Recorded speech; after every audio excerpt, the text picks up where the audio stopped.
ठीक पहले रेपिस्ट बाबा को पैरोल मिल गई है।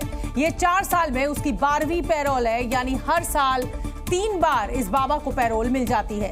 राम रहीम 30 दिन पैरोल पर रहेगा, जिसमें से 10 दिन सिरसा आश्रम यानी दिल्ली हरियाणा के प्रभाव वाले इलाके में रहेगा, जिसका सीधा मतलब यह है कि दिल्ली की डेरा सच्चा सौदा की प्रभाव वाली दर्जनों सीटों पर इसका असर होगा, क्योंकि दिल्ली में राम रहीम के 20 लाख से ज्यादा फॉलोअर्स बताए जाते हैं। हरियाणा चुनाव से पहले भी उसे ऐसे ही पैरोल मिली थी, क्योंकि हरियाणा की 28 सीटों पर डेरा सच्चा सौदा का तगड़ा प्रभाव है। जिस तरह बाबा ने हरियाणा में गेम पलटा, क्या दिल्ली में भी वो दांव कामयाब रहेगा? इसी पर सबकी निगाहें टिकी हैं। राम रहीम की दिल्ली चुनाव में अघोषित एंट्री से बाबा का चार्ज किसे चुनावी बूस्ट देगा, सबकी निगाहें इसी पर टिकी हैं। जितनी शोहरत इस पाखंडी को साधु का ढोंग करके नहीं मिली थी, उससे कहीं ज्यादा लव चार्जर गाने ने राम रहीम को पॉपुलर किया था।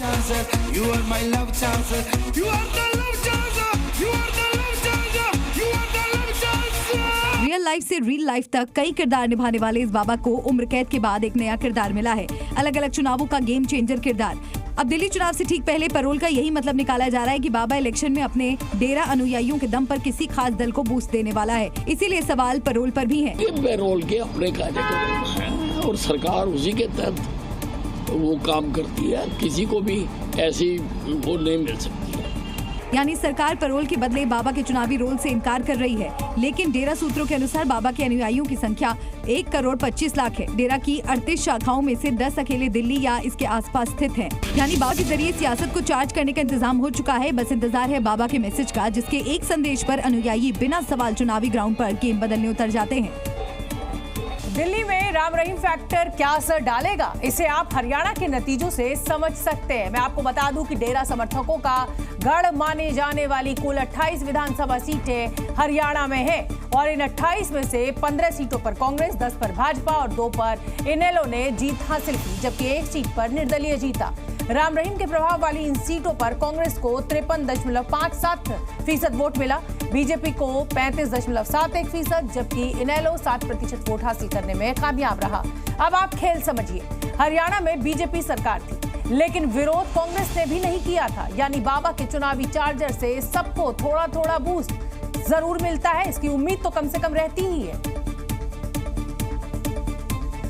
दिल्ली की मैली यमुना उस वक्त से सियासत के केंद्र में है जब योगी आदित्यनाथ ने अरविंद केजरीवाल को डुबकी चैलेंज दिया था, जिसके बाद बीजेपी आम आदमी पार्टी के वादों की पोल खोलने लगी। लेकिन वोटिंग से ठीक 1 हफ्ता पहले यमुना की सफाई पर अरविंद केजरीवाल ने गेंद बीजेपी के पाले में डाल दी। उन्होंने गंभीर आरोप लगाते हुए दावा किया कि यमुना में जहर मिला दिया गया है, ऐसा जहर जो साफ नहीं किया जा सकता। इससे दिल्ली के 1/3 हिस्से में पानी की कमी हो गई। दिल्ली में अफरा तफरी मचाने के लिए किया गया।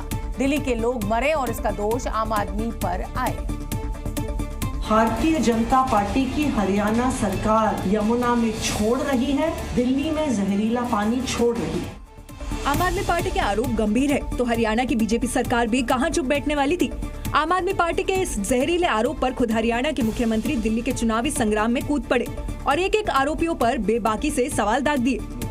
केजरीवाल बताए कि कौन सा जहर डाला गया, कितने टन जहर डाला गया। सैनी साहब राजनीति ना करें, पानी के ऊपर राजनीति मत करो, पाप चढ़ेगा तुमको, लोगों की बद्दुआएं लगेंगी। गंदा पानी, जहर वाला पानी अगर जनता को पिलाओगे, मेरे को डरा रहे हैं केस कर देंगे, कर दो के। बेशक मौसम चुनावी है, तो इन आरोपों को दिल्ली चुनाव से भी जोड़कर देखा जा रहा है, लेकिन जिस तरह पानी में जहर मिलाने की बात हुई, इसका इफेक्ट लोगों में डर पैदा करने के लिए काफी है।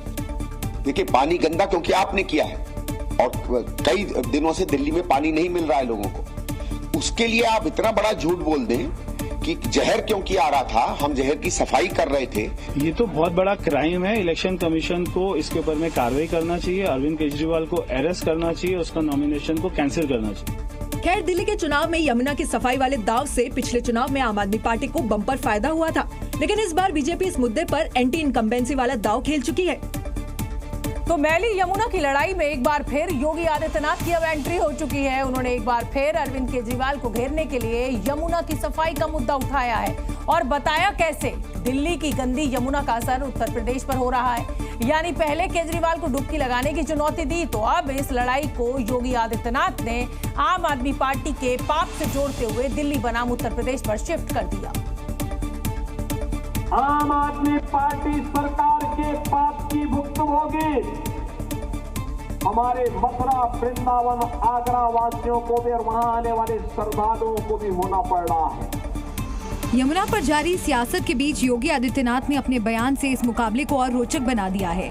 उन्होंने न सिर्फ यमुना की पवित्रता का हवाला देते हुए आपके पाप को श्रद्धालुओं से जोड़ा, बल्कि आम आदमी पार्टी के 10 साल के कार्यकाल पर भी हमला बोला। हम लोग तो 2 ही नारा लगाते थे, हर हर गंगे, हर हर यमुने के नारे लगाते थे। वहाँ से बदबू आ रही थी, सीवर जैसी बदबू आ रही थी पावन यमुना नदी से। चाहे यमुना की सफाई हो, सुरक्षा का भरोसा हो या फिर भ्रष्टाचार का मुद्दा हो, योगी चुन चुनकर आम आदमी पार्टी पर हमला बोल रहे थे और पूरी पार्टी को कटघरे में खड़ा कर चुके थे।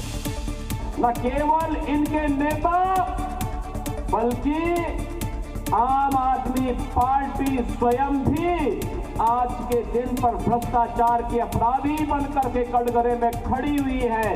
किस नैतिकता से जनता जनार्दन के पास जाकर के वोट मांग रहे हैं। यानी दिल्ली में चुनाव से एक हफ्ता पहले योगी की रैली से विपक्ष में खलबली मच चुकी है, क्योंकि उनके एक एक बयान, एक एक शब्द आम आदमी पार्टी के लिए किसी बड़े हमले से कम नहीं। और चलिए अब आपको दिखाते हैं कि कैसे दिल्ली में अरविंद केजरीवाल को घेरने के लिए बीजेपी ने अपने बड़े बड़े योद्धाओं को मैदान में उतार दिया है। खुद अमित शाह बीजेपी प्रत्याशी के समर्थन में वोट मांगते नजर आए। क्योंकि इस चुनाव में बीजेपी 25 साल के सूखे को खत्म करने में जुटी है। 70 की 70 सीटों पर हेवीवेट नेताओं की रैलियां हो रही हैं और दिल्ली में परिवर्तन की हुंकार खुद बीजेपी के चाणक्य अमित शाह भर रहे हैं।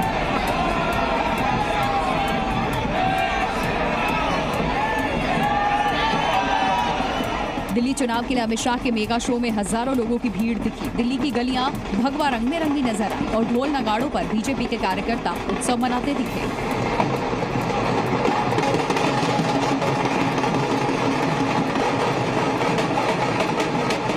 दरअसल बीजेपी के लिए ये सिर्फ एक चुनाव नहीं बल्कि प्रतिष्ठा का सवाल है। ऐसे में दिल्ली फतह के लिए पीएम मोदी से लेकर अमित शाह तक ग्राउंड पर उतर चुके हैं और बीजेपी प्रत्याशियों के समर्थन में रैली कर रहे हैं।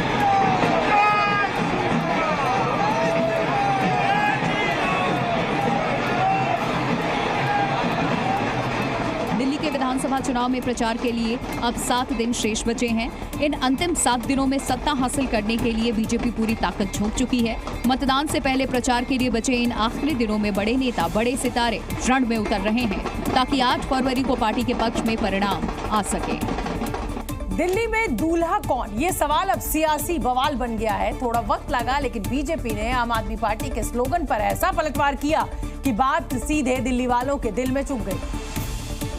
घोड़ी और बैंड बाजा, बिन दूल्हे की बारात, आपके कैंपेन ने खूब सुर्खियां बटोरी। कई दिन बीत गए, बीजेपी को कुछ समझ नहीं आया कि कैसे काउंटर करें। मुद्दा भी ठंडा पड़ चुका था कि मनोज तिवारी को मेंटोस आइडिया आया और कहानी बदल गई।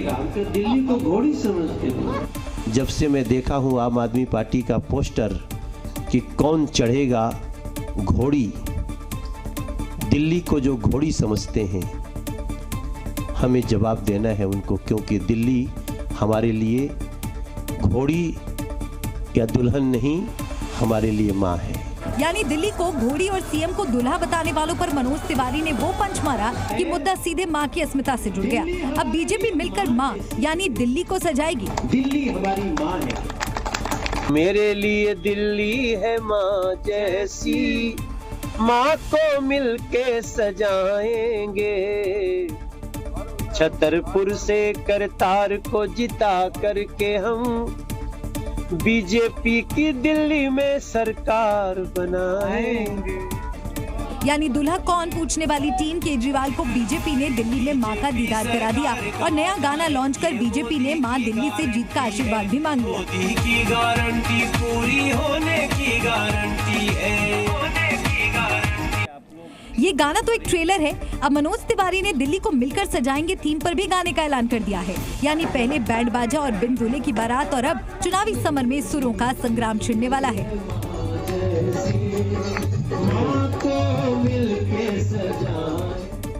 दिल्ली में चुनावी हलचल के बीच मौलाना बदरुद्दीन अजमल का वीडियो भी बहुत सुर्खियों में है, जो आम आदमी पार्टी के लिए खुले तौर पर वोट की अपील कर रहे हैं। ऐसे में अब बीजेपी ने अजमल का कनेक्शन बांग्लादेश से जोड़ दिया है, क्योंकि दिल्ली के महासमर में असम के क्षेत्रीय दल AIUDF के प्रमुख और पूर्व सांसद बदरुद्दीन अजमल भी कूद पड़े।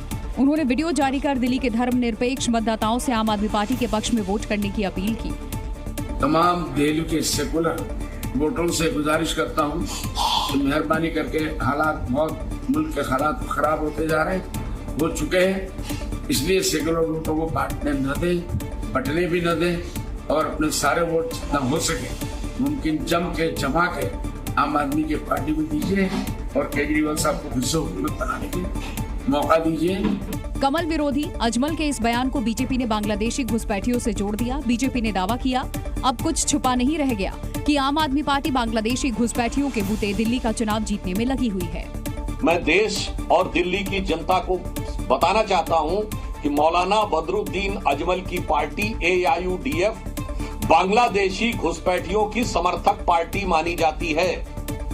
ये लगातार असम के उसी क्षेत्र से सांसद चुनकर आते रहे जिसके क्षेत्र के बारे में असम और पूरे पूर्वोत्तर में आप जाइए तो उसे मिनी बांग्लादेश कहा जाता है। बीजेपी का दावा है कि बांग्लादेशी घुसपैठियों के सहारे दिल्ली में आम आदमी पार्टी चुनाव जीतने का ख्वाब पाल रही है, जो अजमल के इस बयान से साफ है।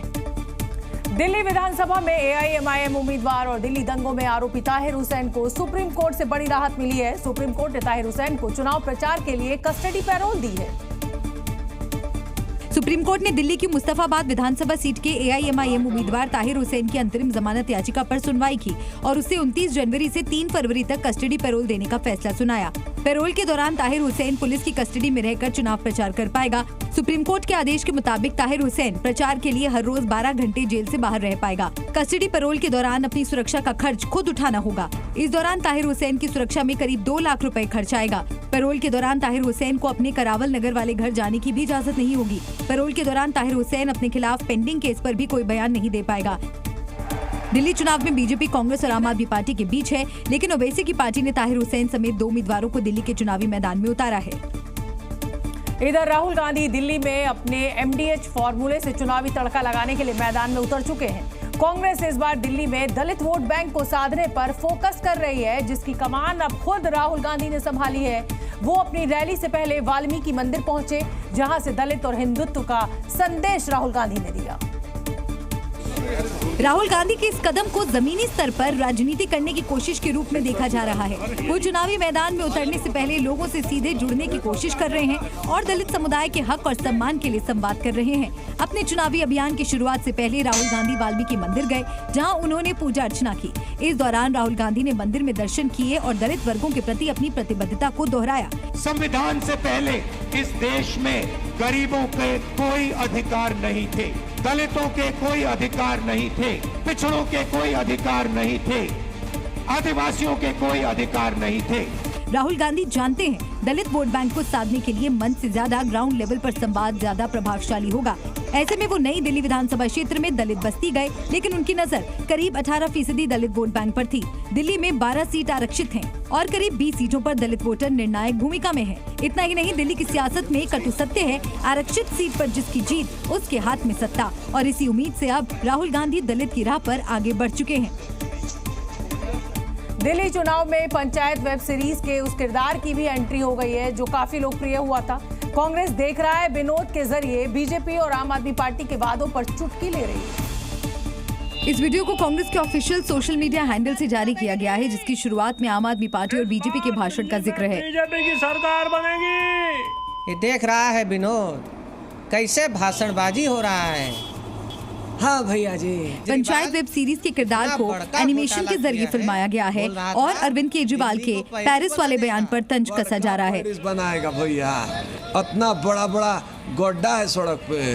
दरअसल इस चुनाव में कांग्रेस कमबैक करने के लिए हर वो कोशिश कर रही है जिससे बीजेपी और आम आदमी पार्टी को पटकनी दी जा सके। दिल्ली में अब की बात कांग्रेस आ रही है। हाँ, यानी मंचों से ना सही, लेकिन वीडियो के जरिए कांग्रेस जरूर जीत का दावा कर रही है, जिसमें ये एनिमेटेड वीडियो सबसे लेटेस्ट है। इस बार मेरा वोट कांग्रेस को।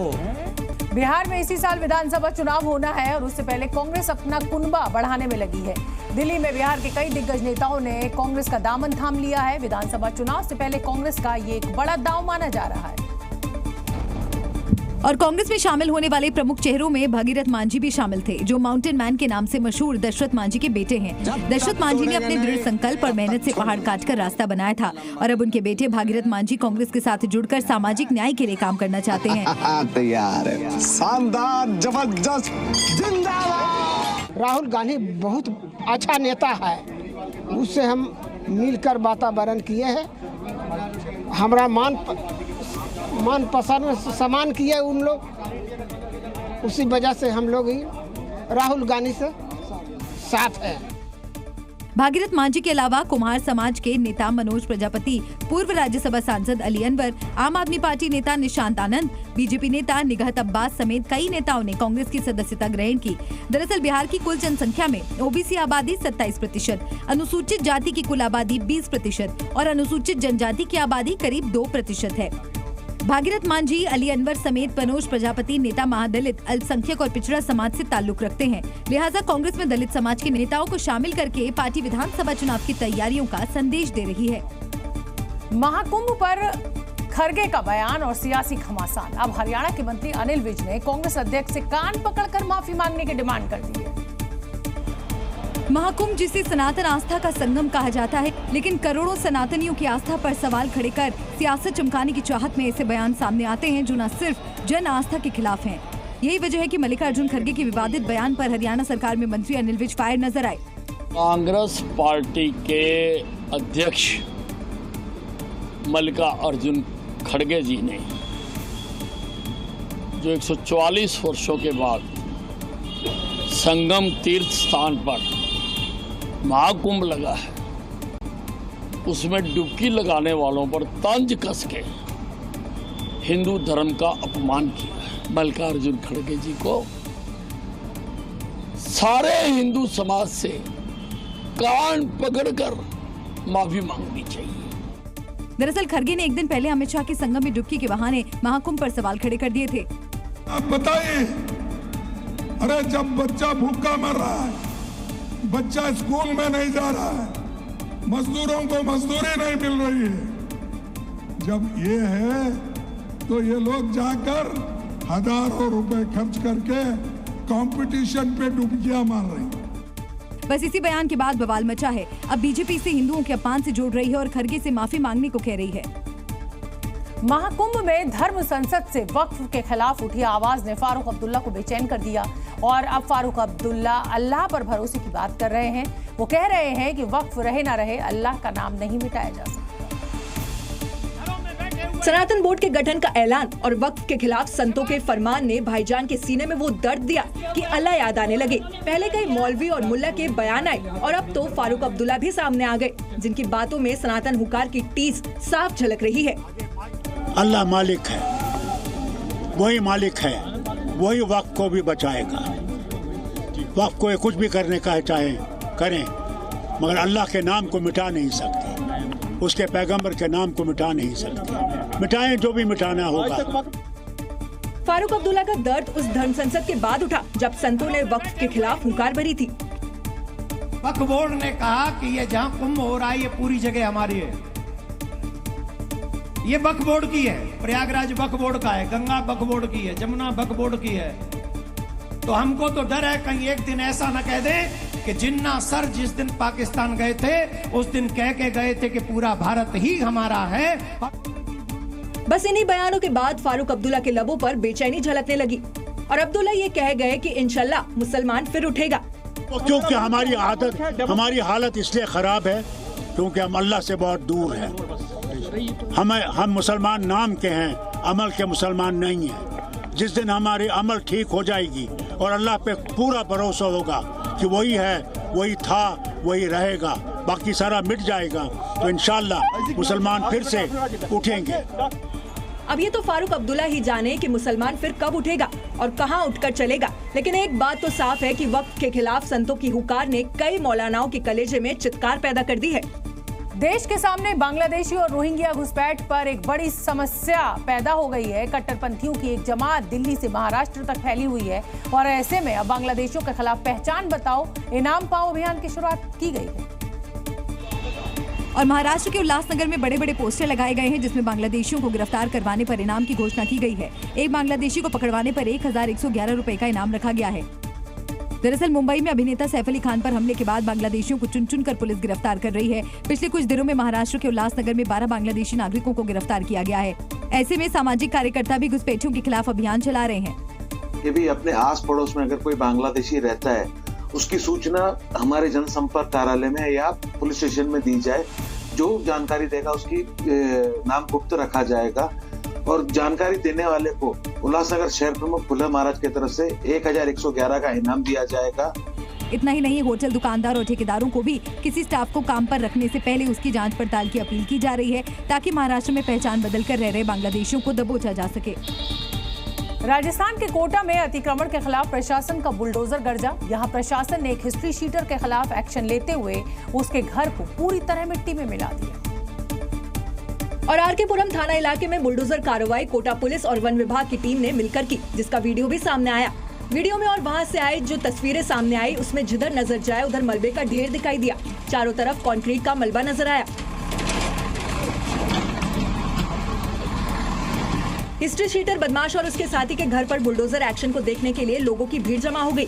घरों की छतों पर खड़े लोग हिस्ट्री शीटर के मकान को जमींदोज होते देख रहे हैं। आरोप है कि हिस्ट्री शीटर शिवा बटला और उसके साथी ने अवैध तरीके से वन विभाग की जमीन पर कब्जा कर लिया था और अवैध संपत्ति से उस जमीन पर मकान बना रखा था, जिसे गिराने के लिए पुलिस और वन विभाग की टीम ने संयुक्त कार्रवाई की और हिस्ट्री शीटर के अवैध निर्माण को मिट्टी में मिला दिया। अवैध अतिक्रमण के खिलाफ की गई ताबड़तोड़ कार्रवाई के दौरान भारी संख्या में पुलिस की भी तैनाती की गई थी ताकि लोगों के विरोध को देखते हुए बुलडोजर कार्रवाई के दौरान कोई हंगामा न हो। मध्य प्रदेश के भोपाल में काली कमाई के धन कुबेर और पूर्व कांस्टेबल सौरभ शर्मा को लोकायुक्त ने गिरफ्तार कर लिया है। सौरभ शर्मा ने वकील ने जान को खतरा बताते हुए कोर्ट से सौरभ शर्मा को सुरक्षा देने की अपील की है। 52 किलो सोना, 11 करोड़ कैश, 2 क्विंटल चांदी, दुबई में प्रॉपर्टी समेत अरबों का काला साम्राज्य ही भोपाल के आरटीओ कांस्टेबल सौरभ शर्मा की जान का दुश्मन बन गया है। दरअसल 17 दिसंबर को सौरभ शर्मा के घर पर हुई छापेमारी में उसकी करोड़ों की संपत्ति सीज हुई थी, जिसके बाद से ही फरार चल रहा सौरभ शर्मा कोर्ट में सरेंडर के लिए पहुंचा था, लेकिन सरेंडर से पहले ही लोकायुक्त की टीम ने उसे धर दबोचा। एक लाइन तो बोल दीजिए जडी जी। पुलिस के शिकंजे में आते ही काले साम्राज्य के भ्रष्ट कांस्टेबल सौरभ शर्मा को खतरा सताने लगा। उसके वकील ने दावा किया कि सौरभ की जान को पुलिस कस्टडी में खतरा है। सौरभ शर्मा को शुरू से जान पता है, ये हाई प्रोफाइल केस है। व्यापम कांड भी आपने देखा था, आज तक पता नहीं पड़ा, जांच होती रहती है। इसमें बड़े बड़े जब लोग इन्वॉल्व हो जाते हैं तो उनके नाम उजागर न हो जाए, उसके मुंह में क्वेश्चन डाल के उत्तर निकलवा लें तो सही खतरा हो जाएगा। लोकायुक्त की टीम भ्रष्ट अरबपति कांस्टेबल को कोर्ट में पेश कर पूछताछ करेगी, जिसमें कई बड़े खुलासे हो सकते हैं। सौरभ शर्मा के वकील के दावे के बाद सवाल ये है कि क्या सौरभ शर्मा के काले साम्राज्य में कोई और भी बड़ा नाम शामिल है जो नहीं चाहता कि पूछताछ में उसका नाम उजागर हो। दिल्ली के बुराड़ी में एक 4 मंजिला निर्माणाधीन इमारत गिरने से एक बड़ा हादसा हो गया, जिसमें 2 लड़कियों समेत 3 लोगों की दर्दनाक मौत हो गई। अभी भी कई लोगों के मलबे के नीचे दबे होने की आशंका है। और बुराड़ी में हुए इस दर्दनाक हादसे का वीडियो भी सामने आया है, जिसमें निर्माणाधीन इमारत गिरने के बाद चारों तरफ मलबा ही मलबा फैला दिखाई दिया। हादसा बुराड़ी के कौशिक एनक्लेव में हुआ, जहां एक इमारत में निर्माण कार्य चल रहा था और सोमवार रात में इमारत अचानक भरभरा कर गिर गई और मलबे में कई मजदूर दब गए।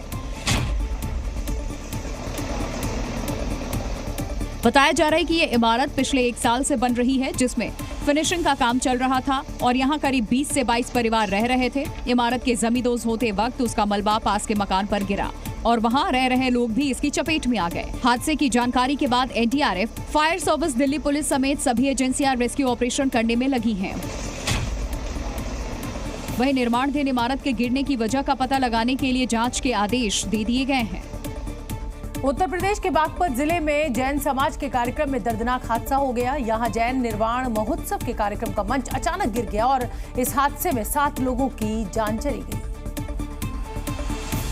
दरअसल बड़ौद कस्बे में आयोजित जैन निर्वाण महोत्सव में शामिल होने के लिए भारी संख्या में लोग पहुंचे थे, जिनके लिए लकड़ी का करीब 65 फीट ऊंचा मंच बनाया गया था, जो अचानक टूट गया और लोग एक दूसरे पर गिरते चले गए। मंच के अचानक टूटने के बाद कार्यक्रम में अफरा तफरी मच गई और लोग दहशत में इधर से उधर भागते हुए दिखाई दिए। इस दर्दनाक हादसे में कई लोगों की मौत हो गई और 40 से ज्यादा लोग घायल हो गए। इस दौरान कुछ लोग घायलों को रेडी में ले जाते हुए दिखाई दिए। जानकारी मिलने पर फायर ब्रिगेड और स्वास्थ्य विभाग की टीम मौके पर पहुंची और घायलों को अस्पताल में भर्ती कराया गया। 40 लोग जो हैं वो घायल हुए हैं और उन सभी को 108 की एम्बुलेंस समय वहाँ पर मौके पर पहुँच गई थी। सबको हॉस्पिटल पहुँचा दिया गया है और 20 लोगों का प्रथम उपचार करके उनको घर भेज दिया गया है। बाकी 20 लोगों का उपचार अभी चल रहा है। वहीं हादसे के बाद मौके पर पहुंची पुलिस सभी पहलुओं से घटना की जांच कर रही है। मुख्यमंत्री योगी आदित्यनाथ ने भी जैन निर्वाण महोत्सव में हुए हादसे पर दुख जताया। बिहार के गया में एक स्कूल के कार्यक्रम के दौरान स्टेज गिरने के बाद अफरा तफरी मच गई। हादसे में कार्यक्रम में पहुंचे औरंगाबाद के सांसद समेत कई लोग मामूली रूप से घायल हो गए। और कार्यक्रम के दौरान मंच गिरने का वीडियो सोशल मीडिया पर वायरल हो रहा है, जिसमें मंच के अचानक गिरने के बाद मंच पर मौजूद लोग नीचे गिरते हुए दिखाई दिए। ये हादसा इमामगंज प्रखंड के एक निजी स्कूल में हुआ, जहां मुख्य अतिथि के रूप में पहुंचे औरंगाबाद के सांसद अभय कुशवाहा समेत कई नेता और कार्यकर्ता मंच पर बैठे थे। मंच पर पहले तो सब कुछ सामान्य लग रहा था, लेकिन कुछ देर बाद अचानक मंच भरभरा कर गिर गया और सांसद समेत मंच पर बैठे लोग नीचे जा गिरे और मौके पर अफरा तफरी मच गई। बताया जा रहा है कि मंच केवल कार्यक्रम में अतिथियों के लिए बनाया गया था, लेकिन वहां मौजूद नेताओं के कार्यकर्ता और स्कूल के कई कर्मचारी भी मंच पर चढ़ गए। इसके बाद मंच पर वजन ज्यादा हो गया और वो भरभरा कर नीचे गिर गया। मंच की ऊंचाई काफी कम थी, जिसकी वजह से मंच पर मौजूद सांसद अभय कुशवाहा समेत बाकी सभी लोगों को मामूली चोटें आई हैं। उत्तर प्रदेश में अतिक्रमण के खिलाफ गाजियाबाद विकास प्राधिकरण यानी जीडीए लगातार एक्शन मोड में नजर आ रहा है और इसके लिए जीडीए ने 4 नए बुलडोजर्स भी मंगाए हैं। मोदी नगर इलाके में जीडीए ने बुलडोजर से कार्रवाई करते हुए अवैध निर्माण को जमींदोज कर दिया। यूपी में मुख्यमंत्री योगी सरकार के बुलडोजर का ताबड़तोड़ एक्शन जारी है। बुलडोजर दौड़ रहा है और अवैध निर्माण को मिट्टी में मिला रहा है और गाजियाबाद विकास प्राधिकरण का ये एक्शन आगे भी बदस्तूर जारी रहने वाला है, क्योंकि अवैध कब्जे को छुड़ाने के लिए जीडीए ने 4 नए बुलडोजर और खरीदे हैं। गाजियाबाद प्राधिकरण के पास पहले 2 बुलडोजर थे, ऐसे में अब 4 नए बुलडोजर गाजियाबाद विकास प्राधिकरण के पास आ चुके हैं। ऐसे में रोस्टर बनाकर लगातार बुलडोजर एक्शन मोड में नजर आया। बुलडोजर एक्शन का ये वीडियो यूपी के गाजियाबाद का है। यहाँ बसोखर गांव में अवैध निर्माण जीडीए ने ताबड़तोड़ कार्रवाई की और प्रशासन के 2 बुलडोजर ने मिलकर 14 बीघा जमीन को कब्जाधारियों से खाली करवाया। जीडीए को जानकारी मिली भी भूमाफियों ने गांव की 14 बीघा जमीन पर कब्जा कर वहां अवैध कॉलोनी बना ली थी, जिन्हें छुड़ाने के लिए गाजियाबाद विकास प्राधिकरण ने अभियान चलाया और भूमाफियाओं से कब्जा से सरकारी जमीन को मुक्त कराया। अब से 10 घंटे बाद महाकुंभ में महास्नान का आगाज होगा। पावन पर्व महाकुंभ की सबसे खास स्नान मौनी अमावस्या का आगाज होगा। अनुमान है कि महाकुंभ में कल करीब 10 करोड़ लोग डुबकी लगाएंगे, जिसके लिए लोगों के पहुंचने का सिलसिला जारी है। भारी भीड़ को देखते हुए महाकुंभ इलाके में 12 किलोमीटर की लंबाई में कुल 44 घाट तैयार किए गए हैं। जो सुरक्षा व्यवस्था पहले थी, उसके साथ ही आसपास के 10 जिलों के डीएम और एसपी को महाकुंभ में तैनात कर दिया गया है, ताकि प्रशासनिक अमला कहीं कम ना पड़े। महास्नान को लेकर तैयारियों की अगर हम बात करें तो करीब 5000 से ज्यादा शटल बसों का इंतजाम किया गया है, जबकि प्रयागराज के लिए 360 ट्रेनों का संचालन भी किया जा रहा है। इनमें 190 स्पेशल ट्रेन हैं, कई अनारक्षित ट्रेनें हैं। दावा है कि ये रेलवे के इतिहास का भी सबसे बड़ा ऑपरेशन है, यानी महास्नान की महातैयारियां पूरी हो चुकी हैं।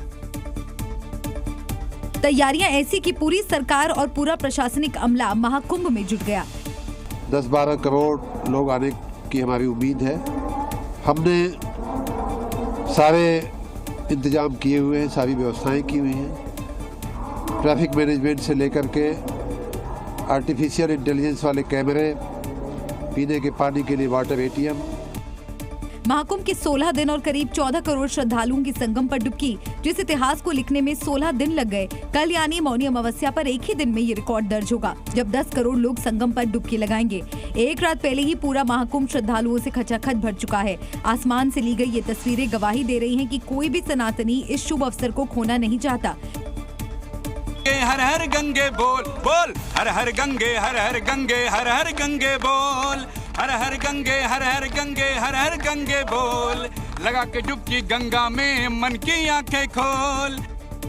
कोई भक्ति के रस में डूबा है, किसी के पांव महाकुंभ की ओर बढ़े जा रहे हैं। क्या बच्चे, क्या बुजुर्ग, महाउत्सव के इस महास्नान के लिए हर कोई बेताब है। आज की सड़कों पर किस तरीके का नजारा है, किस तरीके का हुजूम है, इन तस्वीरों को देख करके आप समझ सकते हैं और अंदाज़ा लगा सकते हैं किस तरीके से यहाँ पर तमाम जो पुलिस फोर्सेज हैं वो मुस्तैद हैं। मौनी अमावस्या का स्नान सुबह 5 बजे से शुरू होगा। अखाड़ों के लिए स्नान के अलग इंतजाम किए गए हैं। सबसे पहले पंचायती अखाड़ा और नागा साधु स्नान करेंगे। इसके बाद में अपनी अपनी बारी पर दूसरे अखाड़े। मौनी अमावस्या पर स्नान बेहद शुभ माना जाता है और यही वजह है कि देश के कोने कोने से लोग महाकुंभ पहुंच रहे हैं। अब आपको महाकुंभ में आस्था के जनसैलाब की वो तस्वीर दिखाते हैं जिसकी भीड़ के आगे कई देशों की आबादी भी कम पड़ जाए। आसमान में उड़ते ड्रोन ने जब सनातन के सबसे बड़े उत्सव के रंग कैमरे पर कैद करने शुरू किए तो हर तरफ भक्ति की गंगा बहती नजर आई। एक तरफ मां गंगा की धार और दूसरी तरफ श्रद्धालुओं का सैलाब अपार। इन तस्वीरों में देखिए और आप खुद अंदाजा लगाइए महाकुंभ सनातनियों के लिए क्या मायने रखता है। भागदौड़ भरी जिंदगी में जब दुनिया 2 पल नहीं निकल पाती, उस दौर में भी ये समागम भारतीय संस्कृति के जिंदा होने का सबूत है। भक्ति के रस में डूबा ऐसा जन सैलाब आपने आखिरी बार कब देखा था? अगर पूछा जाए तो जवाब ना ही होगा, क्योंकि सनातन का इतना भव्य दिव्य समागम रोज रोज नहीं हुआ करता। 144 साल का इंतजार करना पड़ता है, तब आती है ये शुभ घड़ी। यही वजह है कि इन तस्वीरों में जहां तक नजर जाएगी बस श्रद्धालुओं की भीड़ नजर आएगी। आई भी क्यों ना, एक तो 144 साल बाद शुभ संयोग और ऊपर से मौनी अमावस्या का महास्नान। कल सूरज उगने से पहले ही करोड़ों लोग आस्था की डुबकी लगा चुके होंगे और इसीलिए पहले से ही श्रद्धालु महाकुंभ में डेरा जमा चुके हैं। एक तरफ वो आस्था का सैलाब जो महाकुंभ में मौजूद है और दूसरी तरफ देश के कोने कोने से महाकुंभ आने वालों का हुजूम। यकीन मानिए महाकुंभ में पावन डुबकी का मौका कोई खोना नहीं चाहता। फिर चाहे सीट मिले या खड़े होकर जाना पड़े या फिर प्लेटफॉर्म पर धक्का मुक्की ही क्यों न करनी पड़े। ये यूपी के बलिया की तस्वीरें हैं। महाकुंभ आने को लेकर के कैसी मारामारी मची है, इन तस्वीरों से आप समझ सकते हैं। ये आलम तब है जब 390 से अधिक ट्रेनें सिर्फ प्रयागराज के लिए चलाई जा रही हैं। बावजूद इसके साधन कम पड़ जा रहे हैं, फिर भी पावन डुबकी का मौका कोई नहीं खोना चाहता। मोक्ष का शहर वाराणसी भी महाकुंभ के लिए बेताब है। जिस काशी में साक्षात शिव विराजमान है, वो काशी वाले भी जानते हैं कि महाकुंभ की महिमा क्या है। यही वजह है कि काशी श्रद्धालुओं का ट्रांजैक्शन जोन बनता जा रहा है। ये उन्हीं श्रद्धालुओं की भीड़ की एक झलक है। कोई महाकुंभ जा रहा है तो कोई डुबकी लगाकर आ रहा है। काशी में इनका संगम हो रहा है। महाकुंभ को जाने वालों की बेताबी चंदौली के दिन दयाल उपाध्याय जंक्शन पर भी दिखी। आसपास के जिलों से उमड़ी भयंकर भीड़ भला किस ट्रेन में समाने वाली, लिहाजा जिसको जहां जगह मिली वहीं घुस गया, इस उम्मीद में कि 144 साल बाद बना ये शुभ संयोग कहीं छूट ना जाए। अब जरा बिहार के पटना का हाल देखिए। यहाँ तो आस्था की डगर पर जब रेलगाड़ी भी कम पड़ी तो श्रद्धालुओं ने एसी कोच पर कब्जा कर लिया। अब भला पुण्य के पथ पर निकले इन श्रद्धालुओं को भगाने का पाप कौन मोल लेता, लिहाजा प्रयागराज तक सफर ऐसे ही चलता रहा। एक तरफ महास्नान पर ऐतिहासिक भीड़ और दूसरी तरफ हर खतरे से निपटने को तैयार जाबाज। एटीएस ने महाकुंभ की रक्षा के लिए कैसी तैयारियां की हैं वो आप देखिए। पवित्र घाटों से लेकर के शत्रु भूखंडों तक, चाहे कोई भी खतरा हो, चाहे जैसी टेंशन, अगर सनातन समागम पर आंच आई तो एटीएस के कमांडोज को एक्शन में आते वक्त नहीं लगेगा। जिन्हें यकीन नहीं वो एटीएस की जबरदस्त तैयारियों को देख लें। ये तस्वीरें एटीएस के मॉक ड्रिल का हिस्सा है। खबर मिली कि दुश्मन ने बस में श्रद्धालुओं को बंधक बना लिया है। काले कपड़ों में दुश्मन के काल ये जाबाज पलक झपकते ही एक्टिव हो गए। कैसे बंधकों को छुड़ाना है, कैसे दुश्मन को गिराना है, कैसे एंट्री और कहां से एग्जिट, हर रणनीति चंद मिनट में तैयार और एक्शन शुरू हुआ। जो जवानों की जाबाजी देख अफसर भी दंग थे। जरा देखिए तो कैसे पलक झपकते ही कमांडोज बस में घुसते हैं, टारगेट को गन पॉइंट पर लेकर नीचे आते हैं और चंद मिनट में पूरा ऑपरेशन पूरा। यूपी एटीएस के इन जवानों को महाकुंभ में ऐसी किसी भी स्थिति से निपटने के लिए तैयार किया गया है जो महाकुंभ मेला या श्रद्धालुओं के लिए खतरा ना बन सके। और इस समय की बड़ी खबर आपको बता दें, प्रयागराज महाकुंभ में स्नान जारी है और आज करीब 5 करोड़ लोगों ने स्नान किया है। मौनी अमावस्या को कल दूसरा अमृत स्नान है और कल 10 करोड़ लोगों के पहुंचने का अनुमान है। महाकुंभ कल सुबह 5 बजे से शुरू होगा ये स्नान और अभी तक करीब 18 करोड़ श्रद्धालुओं ने इसमें डुबकी लगाई है। मौनी अमावस्या कल दूसरा अमृत स्नान सुबह तड़के शुरू हो जाएगा और 10 करोड़ लोगों के पहुंचने की बात कही जा रही है, अनुमान लगाया जा रहा है। प्रयागराज में चल रहे महाकुंभ में इस वक्त भक्तों की भारी भीड़ देखने को मिल रही है। दूर दूर से श्रद्धालु यहां स्नान करने आ रहे हैं, लेकिन इसी बीच महाकुंभ में 54 श्रद्धालुओं का जत्था सभी को अपनी ओर आकर्षित कर रहा है। हाथ में रस्सी और रस्सी के सहारे महाकुंभ की ओर बढ़ते कदम। ये श्रद्धालुओं का जत्था राजस्थान से आया है। सभी 54 के 54 श्रद्धालु रस्सी से बंधे हुए हैं। वो इसलिए कि कहीं ये महाकुंभ में बिछड़ ना जाए। बच्चे हुए या महिला, सभी रस्सी के सहारे ही आगे बढ़ रहे हैं। सारे लोग जो है रस्सी से बंधे हुए दिखाई दे रहे हैं और बच्चों को खास तौर पर रखा गया है। ये कैसा लग रहा है बेटा? अच्छा, बहुत ही अच्छा लग रहा है हमें। ये रस्सी से क्यों बांध के रखा सब? इसलिए क्योंकि कोई गुम ना हो जाए इसमें, क्यों बहुत बड़ा कुंभ का 140 करोड़ का मेला होगा, यहाँ की सब साथ में रहे। ये देखिए, संगठन में एक साथ रहे, इसीलिए साथ में जाना बहुत जरूरी है। फिल्मों और किस्से कहानियों में आपने कुंभ में बिछड़ने की कहानी तो जरूर सुनी होगी, लेकिन इस बार महाकुंभ में कोई ना बिछड़े, इसके लिए राजस्थान के लोगों ने इसका भी उपाय कर लिया। राजस्थान की राजधानी जयपुर में एक बड़ा गड़बड़ झाला हुआ है। सड़क पर फर्जी नंबर प्लेट की गाड़ियां दौड़ रही हैं और परिवहन विभाग को इसकी खबर तक नहीं है। दरअसल जयपुर में एक ही नंबर प्लेट की 3 गाड़ियां चल रही है, जिनकी तस्वीर आप टीवी स्क्रीन पर देख रहे हैं। हैरानी की बात यह है कि ये फर्जीवाड़ा राजधानी जयपुर में हो रहा है और वो भी परिवहन विभाग की आंखों के नीचे। एक नंबर की 3 गाड़ियां चलना अपने आप में संवेदनशील है। यदि किया कार्निवल या BMW से एक्सीडेंट होता है तो इन दोनों का मालिक कोई सामने नहीं आएगा और ये दोनों गाड़ियां फर्जी करार दे दी जाएंगी। ऐसे में एक्सीडेंट से घायल पीड़ित को कोई मुआवजा भी नहीं मिल सकेगा। जानकारी के मुताबिक बाहरी राज्यों की गाड़ियां भी जयपुर में फर्जी नंबर प्लेट पर चल रही है और इनके खिलाफ कोई एक्शन भी नहीं लिया जा रहा है। अब ऐसे में सवाल कई उठते हैं कि क्या ये सब टैक्स बचाने की जुगत है या कुछ और कहीं इन गाड़ियों का इस्तेमाल किसी वारदात में तो नहीं हुआ। फिलहाल ये बेहद ही संवेदनशील मसला है जिसकी जांच जरूरी है। लखनऊ में 2 युवतियों के साथ जो हुआ वो बेहद भयानक था। सड़क पर जा रही 2 लड़कियों के साथ छेड़छाड़, अश्लील हरकत और फिर जबरन मोबाइल छीनने की तस्वीर सामने आई है। वीडियो में देखा जा सकता है कि दोनों लड़कियां सड़क पर जा रही हैं, तभी 2 मंचले आकर उनके पास बाइक रोकते हैं। वो लड़कियों पर अश्लील कमेंट करने लगते हैं। लड़कियां घबराकर पीछे हट जाती हैं। इसकी कुछ देर बाद दोनों लड़के चले जाते हैं। लड़कियां वापस घर के रास्ते की ओर बढ़ती हैं, तभी मंचले वापस आते हैं। उनमें एक बाइक से उतरकर एक लड़की से मोबाइल छीनने लगता है। इस दौरान दूसरी लड़की घबराकर मदद के लिए इधर उधर देखने लगती है। इतने में दोनों युवक मोबाइल लेकर फरार हो जाते हैं। तस्वीर बेहद भयावह है और कई सवाल खड़े कर रही है। घटना लखनऊ के PGI थाना इलाके की है और जिस जगह छेड़छाड़ की वारदात को अंजाम दिया गया वो सैनिक नगर का इलाका बताया जा रहा है, जहां लड़की अपनी एक दोस्त के साथ पैदल घर जा रही थी। युवती के साथ जो हुआ वो रोंगटे खड़े कर देने वाला है। हालांकि लड़कियों की शिकायत पर मुकदमा दर्ज कर लिया गया है और CCTV फुटेज की मदद से आरोपियों की पहचान की जा रही है। उत्तर प्रदेश के अलग अलग जिलों से पश्चिम बंगाल की राजधानी कोलकाता गए 5 लोगों को गिरफ्तार कर लिया गया है और इन सभी के पास से 2 बंदूक और 15 कारतूस भी बरामद किए गए हैं। यही वो 5 अपराधी हैं जो कोलकाता में किसी बड़ी वारदात को अंजाम देने की फिराक में थे, जिन्हें STF ने सुरेंद्रनाथ महिला कॉलेज के सामने वाली सड़क से गिरफ्तार किया। इन सभी अपराधियों के एजुकेशन का बैकग्राउंड अगर आप जानेंगे तो आप भी सोचने पर मजबूर हो जाएंगे कि आखिर इनकी क्या मजबूरी रही होगी कि इन्होंने जुर्म की दुनिया में कदम रखा। इनमें से एक अपराधी BTech कर चुका है, जबकि दूसरे अपराधी ने MCOM किया हुआ है। तीसरे अपराधी ने ITI तो चौथा BA पास है, वहीं 5वें ने BSc की पढ़ाई की है। STF ने इन सभी अपराधियों के पास से 2 बंदूक, 15 कारतूस और 1 चाकू बरामद किया है। पुलिस सूत्रों से मिली जानकारी के अनुसार शिवशंकर यादव मऊ का रहने वाला है, जबकि राहुल यादव गाजीपुर जिले के भुड़कुड़ा का रहने वाला है। वहीं आदित्य मौर्य कन्नौज तो देवांग गुप्ता कानपुर से है। रुकेश सहनी गाजीपुर का रहने वाला है। जानकारी के मुताबिक आरोपी हथियार यूपी से ही लेकर गए थे। फिलहाल कोलकाता STF सभी से पूछताछ कर रही है।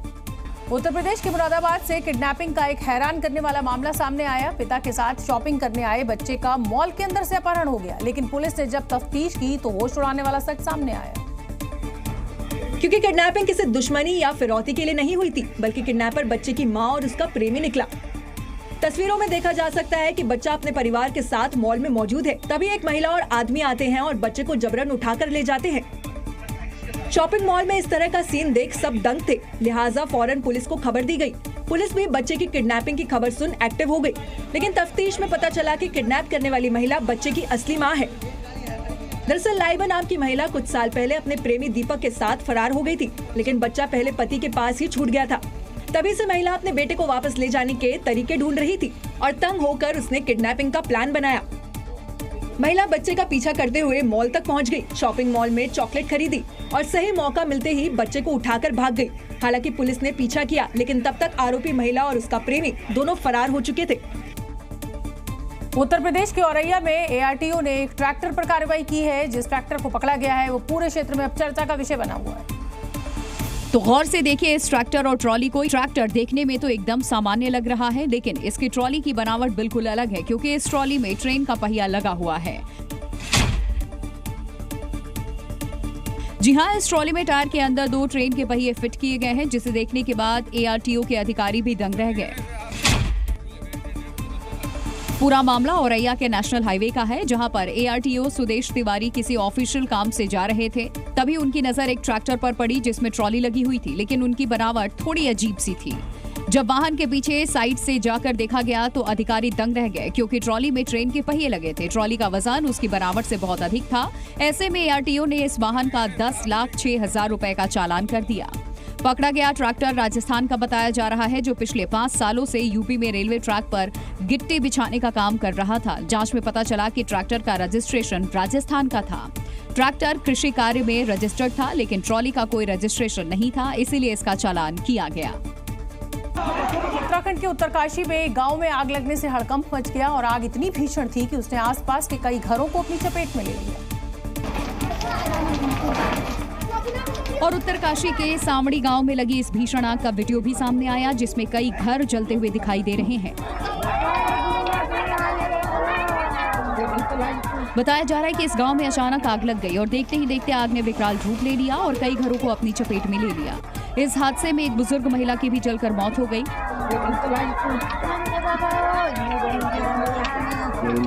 गांव में लगी आग इतनी भीषण थी कि जिसने भी इसे देखा हर कोई सहम उठा। आग को देखकर इलाके में अफरा तफरी मच गई और आग की लपटों ने आसपास की घरों को भी अपनी चपेट में ले लिया और सब कुछ जलकर राख हो गया। उत्तर प्रदेश के जालौन में उस समय हड़कंप मच गया जब माचिस से लदे ट्रक में अचानक भीषण आग लग गई। हादसे में ट्रक पूरी तरह जलकर राख हो गया, जिसका वीडियो भी सामने आया है। वीडियो में माचिस से लदा ट्रक आग लगने के बाद धू-धू कर जलता हुआ दिखाई दिया। ये भीषण हादसा झांसी कानपुर नेशनल हाईवे पर उस वक्त हुआ जब तमिलनाडु से माचिस लेकर एक ट्रक कानपुर की ओर जा रहा था। तभी अचानक ट्रक के अगले हिस्से से धुआं निकलने लगा और फिर उसमें भीषण आग लग गई। आग लगने के बाद ट्रक से आग की ऊंची ऊंची लपटें और आसमान में काले धुएं का गुब्बार दिखाई दिया। आग इतनी भीषण थी कि कई वाहन इसकी चपेट में आ गए और हाईवे पर जाम लग गया। Zee News।